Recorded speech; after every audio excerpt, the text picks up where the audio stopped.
The genre of horror is perfect for gaming. It's about surprises, it's about not seeing what comes next. It's also about really making great use of that enveloping interactive experience. And this week on Download This Show, we're exploring which of the games that really terrified you, that really used the technology and the atmosphere to scare the bejesus out of you. And our panel this week is Seamus Byrne from the technology website CNET and gaming and technology advocate Ray Johnson. What scared you? I love horror games. Horror games are my jam. I think F.E.A.R was one of my first loves. I think the jump scares and the anticipation and the hallways and the never knowing what was going to happen. And yeah, I think that really utilised that. And the creepy children and just all the things in F.E.A.R I was really drawn to loved. Yeah, F.E.A.R nailed a lot of those classic horror movie tropes kind of so well. Like so many environments that you move into that you're just not sure what you can or can't see, what's missing, what's over your shoulder, all those kinds of issues.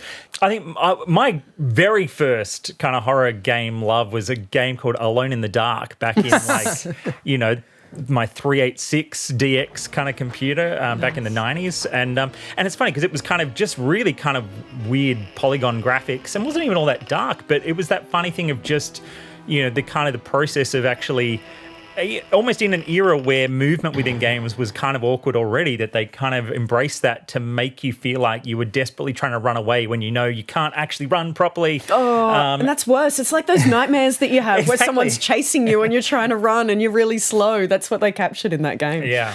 Unintentionally.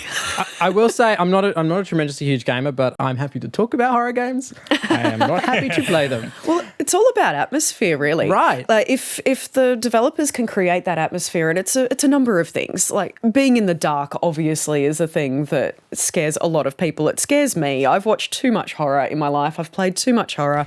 Hallways terrify me. Looking in bathroom mirrors when it's dark terrifies me, which is why PT was such a... Oh, man, that was brilliant for me. And What's PT? PT was the demo for Silent Hills that was released on PS4, and it was so excruciatingly difficult to finish, but it was also so beautifully terrifying, and it hit on all of those notes. The amazing thing with that is we're talking about a game that was literally just walking down a repeating hallway. Yeah. But it was all about atmosphere, sound, just all those things of how do you kind of start to change things that means that with each kind of passing, suddenly you realise that something kind of really sinister is floating around. Which games have really dropped the ball, have failed to have that effect?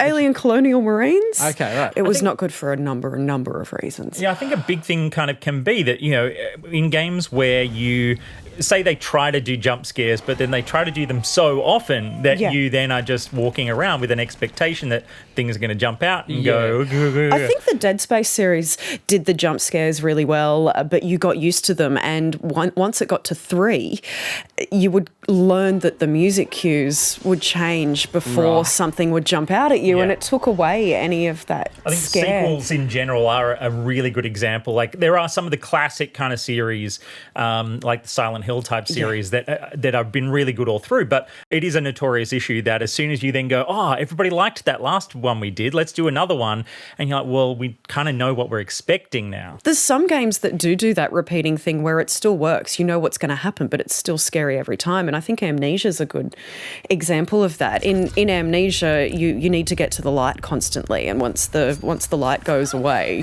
that's when everything warps and goes strange, and you're having things attack you, and it's just beautifully horrifying. And if you're going to play it, Mark, which you must play it in the dark with headphones on.